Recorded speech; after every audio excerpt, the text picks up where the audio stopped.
Halo para penggemar G-Profis, pada video kali ini saya akan menjelaskan mengenai medan listrik. Saya jelaskan dulu teorinya, kemudian saya akan berikan contoh soalnya. Medan listrik itu adalah daerah dalam ruang yang masih mendapat pengaruh gaya Coulomb atau gaya elektrostatis. Misalkan saya punya muatan dalam suatu ruang ya, ini akan menimbulkan medan listrik di sekitarnya, muatan positif ataupun negatif. Nah, misalkan ini ada titik A yang berjarak R dari muatan Q, maka di sini akan ada medan listrik. Ingat bahwa medan listrik itu adalah besaran vektor, sehingga kita harus bisa menentukan arah selain nilainya. Nah, arah medan listrik di titik A, cara menentukannya adalah kita gambar garis lurus dulu dari titik A ke muatan titik ini. Jadi muatan ini dianggap muatan titik ya. Muatan titik itu maksudnya adalah muatan ini atau suatu partikel yang bermuatan ini dimensinya, ukurannya, misalnya diameternya bisa diabaikan terhadap jarak titik pengamatan ke partikel tersebut. Itu yang dimaksud sebagai muatan titik. Nah, jadi kalau misalkan di sini medan listriknya digambar arahnya kemana, sekali lagi tarik garis penghubung antara titik ini dengan muatannya. Terus kemudian kalau ini muatannya positif, muatan sumbernya positif, maka arah medan listrik di titik A itu arahnya adalah menjauh seperti ini, ya, menjauhi muatan tersebut. Tapi vektor medan listrik ini segaris dengan garis hubung antara titik dengan muatannya. Jadi segaris ini ya, jadi tidak boleh menceng gambarnya. Nah, misalkan ada titik B di sini, kemana arah medan listriknya? Digambar dulu garis penghubung antara titik B dengan muatannya, lurus ya. Nah, arah medan listriknya pasti juga menjauhi muatan sumber. Oke, bagaimana kalau negatif? Nah, kalau negatif, misalkan di sini ada titik B, arah medan listriknya pasti mendekat ya. Begitu juga di titik A, misalkan di sini arah medan listriknya kemana ya juga pasti mendekat gitu ya.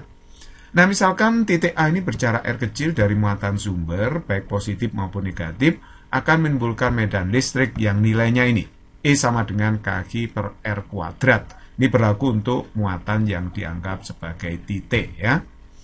Oke, nah ini sudah saya beri keterangan, itu adalah medan listrik, satuannya Newton per Coulomb atau volt per meter. K itu adalah konstanta Coulomb, nilainya 9 kali 10 pangkat 9. Newton meter kuadrat Coulomb pangkat min 2 kalau di ruang hampa atau udara. Nah, sedangkan Q itu muatan sumber, satuannya Coulomb, R itu jarak titik pengamatan terhadap muatan sumber, satuannya adalah meter. Oke, untuk lebih jelasnya saya kasih contoh soal ya. Nomor 1, dua buah muatan A dan B masing-masing bermuatan plus 40 mikrocoulomb dan min 5 mikrocoulomb. Terpisah pada jarak 10 cm, tentukan medan listrik di titik C. Jadi ini ada muatan plus dan min ya. A itu muatannya positif, B itu muatannya negatif. Jarak A dan B 10 cm, jarak C dengan B 10 cm.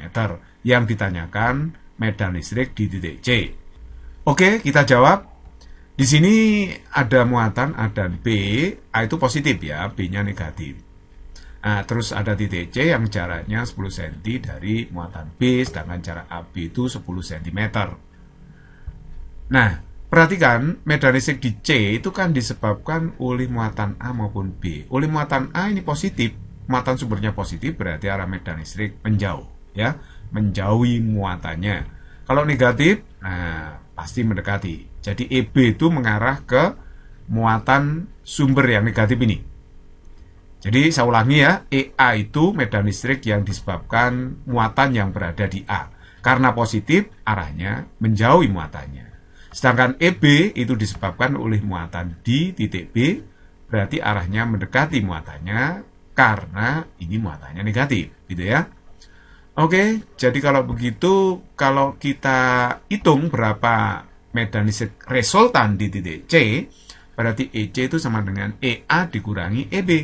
Karena ini vektor yang berlawanan ya, kalau berlawanan ya dikurangi aja, ya EA kurangi EB. Nah, EA-nya itu berarti rumusnya KQA per RCA kuadrat, jarak C ke A ya, jarak C ke A, oke, dikuadratkan, min KQB per RCB kuadrat, jarak C ke B dikuadratkan. Nah, sekarang saya tinggal masukkan bilangannya, K-nya ini ya, dianggap di udara, muatannya, Q-nya sudah saya masukkan, ini kok kali 10 pangkat min 6, karena 1 mikrocoulomb itu kan 10 pangkat min 6 coulomb. Jadi dikalikan 10 pangkat min 6 supaya jadi coulomb ya. RCAC ke A itu jaraknya 20 cm. 20 cm itu 0,2 meter kan. Ya, tapi ini dikuadratkan ya. Nah, K-nya ini sama 9 kali 10 pangkat 9, QB muatan di B 5 mikrokulum, 5 kali 10 pangkat min 6. Perhatikan tanda min tidak boleh dimasukkan ya. Karena tanda min ini hanya untuk menentukan arah medan listriknya. Saya tahu EB itu arahnya menuju B karena ini negatif muatannya. Coba kalau nggak diketahui jenisnya ya nggak tahu arah EB-nya. Jadi kalau begitu dalam perhitungan tanda min dibuang ya. Jadi nilai mutlaknya saja di sini. RCB di sini adalah 10 cm atau 0,1. Saya kuadrat ya. Oke, nah sekarang di sini berarti yang depan, ini kalau kita hitung hasilnya 9 kali 10 pangkat 6, sedangkan yang belakang ini 4,5 kali 10 pangkat 6. Ini saya kurangkan aja berarti 4,5 kali 10 pangkat 6. Satuannya Newton per Coulomb. Jadi inilah resultan medan listrik di titik C yang ditanyakan. 4,5 kali 10 pangkat 6 Newton per Coulomb. Nomor 2. Dua buah muatan A dan B masing-masing bermuatan plus 40 mikrokulum dan min 40 mikrokulum. Sama tapi berlainan jenis ya. Terpisah pada jarak 10 cm. Tentukan medan listrik di titik C. Kalau kita lihat sebenarnya muatan A dan B ini terletak di titik sudut segitiga sama sisi ya. Jadi ini plus min nilainya sama 40 mikrokulum. Yang ditanyakan medan listrik di titik C. Kita jawab. Nah, medan listrik di titik C itu kan disebabkan muatan di A sama di B ya. Kalau oleh muatan di A, arahnya menjauhi muatannya. Jadi segaris dengan garis hubung, arah vektor medannya, dan ini menjauhi muatan positif A ini. Ya, kalau positif menjauh, kalau negatif mendekat.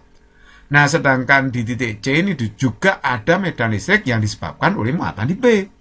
Arahnya ke B, karena ini muatannya negatif, menuju muatannya. Ya. Nah, sekarang perhatikan di sini sudutnya 60 kan ini, karena segitiga sama sisi. Sudutnya 60. Karena ini pelurusnya, berarti sudut sebelahnya adalah 120. Sudut antara vektor EA dengan EB. Nah, sekarang kita lihat bahwa nilai EA dengan EB itu sama. Kenapa sama? Karena jarak titik C ke A, C ke B itu sama. R-nya sama. Nah, sedangkan muatannya itu nilainya sama. Kan 40 mikrokulum, nilainya sama. Jadi EB sama dengan EA, karena G dan R-nya sama. Oke, kita hitung EA-nya aja. Ya, K G A per RCA kuadrat.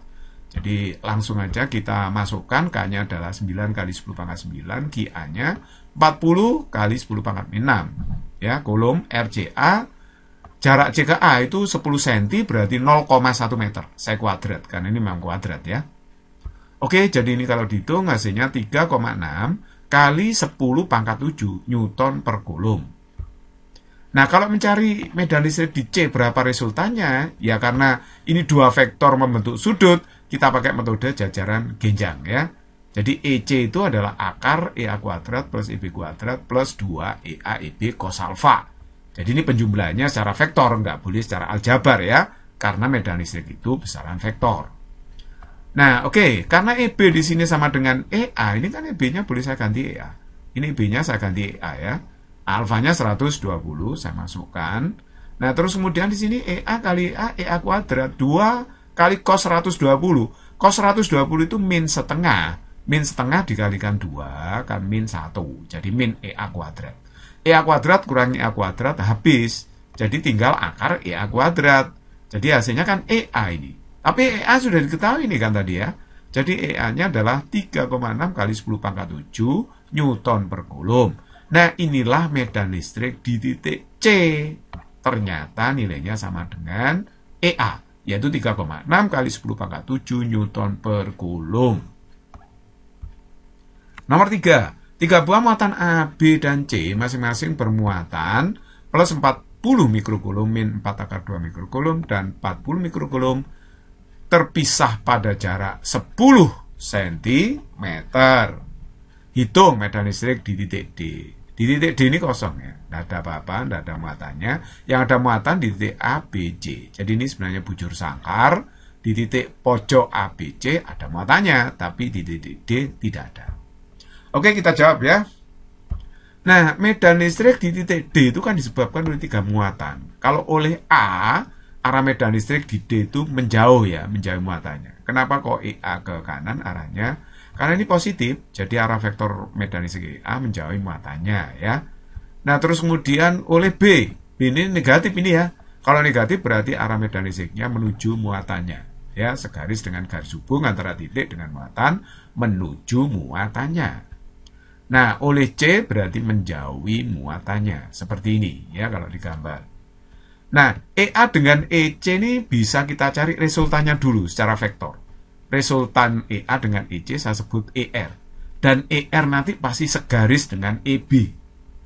Nah, kalau kita cari EC itu sama dengan EA nilainya. Loh kok sama EC dengan EA? Karena ini jaraknya sama, 10 cm. Muatan C dengan A itu kan sama, 40 mikrokulum. Ya, jadi EA sama dengan EC. Kita hitung EA-nya saja. Jadi EA itu KGA per RAD kuadrat. Ya, pakai muatan A. Jaraknya A gede ini ya. Jadi kalau begitu, jika kita masukkan K-nya 9 kali 10 pangkat 9, QA 40 kali 10 pangkat 6 kulum. Ini mikrokulum, jadikan kulum ya. Kali 10 pangkat 6. RAD itu jaraknya 10 cm, berarti 0,1. Saya kuadratkan. Nah, ini hasilnya adalah 3,6 kali 10 pangkat 7 Newton per kulum. Nah, sekarang kita cari resultannya. EA dengan EC warna biru itu ya. ER warna biru, resultan EA dengan EC. Itu adalah akar EA kuadrat plus EC kuadrat. Sudut antara EA dengan EC itu 90. Makanya suku cosnya nggak muncul di sini. Ini kan mestinya plus 2EA EC cos. Tapi cosnya 90.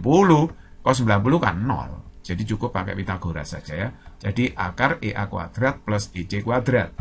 Tapi di sini kan EC sama dengan EA. Saya ganti EA, EC-nya. Jadi ini kan hasilnya 2EA kuadrat berarti EA akar 2. Nah, EA-nya tadi sudah ada di sini. Saya masukkan. 3,6 akar 2 kali 10 pangkat 7 Newton per kulum. Jadi sekali lagi, EA ini dimasukkan ke sini. Hasilnya seperti itu ya. Oke, ER warna biru sudah ketemu. Berarti nanti kita tinggal meresultankan dengan EB yang arahnya berlawanan. Vektor EB dengan ER berlawanan, resultannya ya tinggal dicari selisihnya, dikurangi aja. Coba, saya hapus dulu ya ini ya. ER-nya tadi ini, EB-nya saya hitung dulu, KGB per RBD kuadrat. Jarak B gede ya yang kita pakai. Jarak B gede itu 10 akar 2, karena ini 10 ya, 10 akar 2. Jadi kalau gitu K-nya saya masukkan 9 kali 10 pangkat 9, GB-nya 4 akar 2 kali 10 pangkat min 6 kulum. Perhatikan tanda min tidak boleh dimasukkan ya. Tanda min hanya untuk menentukan arah medan listriknya. Jadi kali 10 pangkat min 6 karena ini 1 mikrokulum sama dengan 10 pangkat min 6 kulum. RBD itu 10 akar 2, berarti 0,1 akar 2, tapi di kuadrat ya. Nah, ini hasilnya adalah 0,18 akar 2 kali 10 pangkat 7 Newton per kulum. Nah, kita lihat ER dengan EB. Ternyata kok lebih besar ER di sini. Berarti kalau begitu, nanti resultannya ya kalau vektornya berlawanan, ER yang besar dikurangi yang kecil, EB. Jadi ER total, medan listrik resultan total di titik D, itu ER dikurangi EB. Kenapa kok dikurangi? Karena dua vektor ini berlawanan. Kenapa kok ER yang dikurangi? Karena ER lebih besar dari EB. Arahnya pasti ikut yang lebih besar nanti ya vektornya. Jadi ER-nya 3,6 akar 2 kali 10 pangkat 7, EB-nya adalah 0,18 akar 2 kali 10 pangkat 7. Ini kalau saya kurangkan 3,42 akar 2 kali 10 pangkat 7 Newton per kulum. Inilah resultan medan listrik total di titik D yang disebabkan oleh 3 muatan itu. Music is very easy and fun.